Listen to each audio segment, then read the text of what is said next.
So lately, the no fun league has been holding pretty true. Recently, they've really been cracking down on things like cleats and face masks. But there's a bunch of other things you probably didn't know the NFL hates and is continually trying to make sure do not get into the game on Sunday. Now, before we start this video, I want you to leave a comment down below letting me know which is your least favorite rule that the NFL has added. Come back at the end to see if I mentioned it. All right, let's jump into it. Number 1, overbuilt face masks. Now, back in like 2010, big grills became popular by guys like Darnell Dockett, Justin Tuck, and Ray Lewis. It was an amazing era for linemen, and myself, I wore a couple. Well, it didn't last long because the NFL quickly banned overbuilt face masks. They said things like it was too heavy, promoting neck problems, giving people a false sense of security, and overall wasn't good for the game. But in fact, they were introduced because guys like Justin Tuck were having neck problems from people grabbing his face mask, so he built a face mask that no one could grab. In fact, years ago, I wrote an article all about that on my old website, and arguments for each point that they gave. You might want to check that out. I disagree with all of it, and I miss them dearly.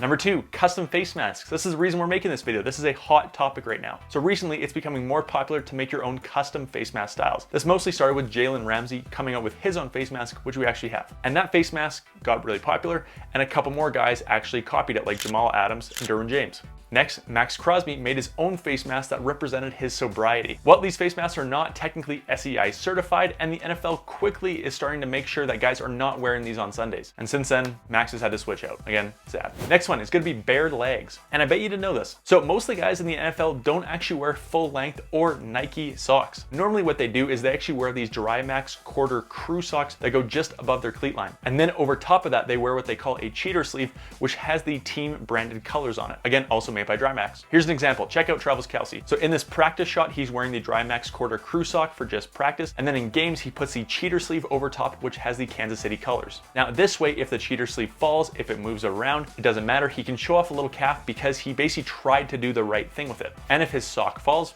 not a big deal. Same thing, Tyreek Hill normally wears this leg sleeve, and that way he can kind of cover up a little bit. And even when it runs a little high and it's almost basically not there, it's still technically fine. But Tyreek Hill tried to get away with wearing bare legs on the field last week, and he got fined for it. So yes, you cannot have bare legs on the field, but if you wear a sock and the sock falls all the way down, then you're good. Tyreek Hill just skirted it that much, a little too close. Next one is gonna be colored visors. This one we all know, we've all known for a long time, but we gotta put it on here because it sucks and we wish they didn't allow it. You cannot wear colored visors on the field unless the color is the pink from the Oakley Prism visor, the NFL's league sponsor. Outside of that, no color, no mirror, no iridium, no fun, nothing cool. All right, next one is gonna be non-team colors. Now this one's being tested a little more by players lately, and I like what they're doing. So a team can set up to 4 colors that their players can wear.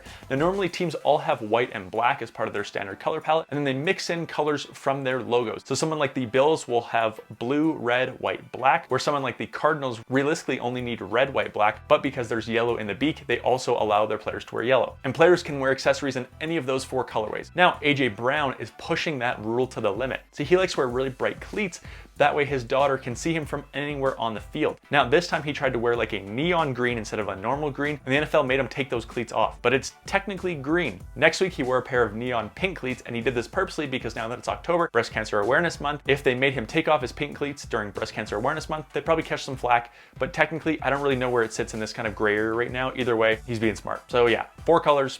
That's it. All right, next is gonna be personal messages, and this one has landed the NFL in a ton of hot water in the past. And the reason this one doesn't really pop up anymore is because the NFL actually gave players the option to put different personal messages on the back of their helmet to support different social justice movements. Before that, guys were getting fined for different personal messages all over their face and their equipment. Ones that come to mind would be guys like Demario Davis wore a headband that said Man of God. Cam Hayward was fined for wearing eye black that said Ironhead, which supported his charity for bone cancer, which his father had. And D'Angelo Williams was fined for wearing eye black, which also supported breast cancer, which his mother had. Again, all terrible PR moves by the NFL, which is why they created the personal messages, which you can put on the back of your helmet. Speaking of helmets, that's our next one. So you can't just put on any bucket you find off the street and call it a helmet. Likewise, the NFL does not have one helmet that they make everyone wear. Right now, there is a list of pre-approved helmets which players are allowed to wear. And every year, the NFL evaluates, adds a couple new helmets in with the newest technology, and takes a couple of the helmets out with the oldest technology. And they basically gradually decrease them, and they also let players know before they're being removed that they're on the list, which will be soon removed. Here's Tom Brady's old helmet, which he fought for as long as he could, and here's a new one he had to move into eventually. Next is going to be brand names and logos. So the NFL has an on-field licensing fee of roughly $10 million per year, and we have a pretty reliable source on that. Now, if you don't pay that fee, Your logo can't be shown on the field. It's that simple. So even though guys like Tyreek Hill are a part owner of Grip Boost, he cannot show the Grip Boost logo on the field, but he can wear Grip Boost gloves as long as they're unbranded. Under Armour actually opted out of this a couple of years ago, and so their premier guys like Justin Jefferson can wear all Under Armour stuff, but everywhere that they have that Under Armour logo, they gotta block it out. To my knowledge, there's only a couple companies paying this right now. We have Nike, Jordan, Adidas, and Oakley. All right, last one's gonna be jewelry. Now this one's a little bit weird because I think the NFL can kind of pick and choose the way they want this and who they want to find. So the league has a rule against hard objects being allowed on the field. And that's why a couple years ago, OBJ was fined for wearing his watch. Now one can argue that a chain is a very hard object, but tons of guys wear chains and sometimes they even promote it. I don't know, it's kind of confusing, but if you ever go against the NFL, they'll just make a new rule to make sure that it still benefits them. Either way, no fun league. We all know it. These are the things that NFL hates. Again, I hope you guys enjoyed this video. I hope you learned something new. And if I did hit your rule, make sure to comment down below. I'll see you next time.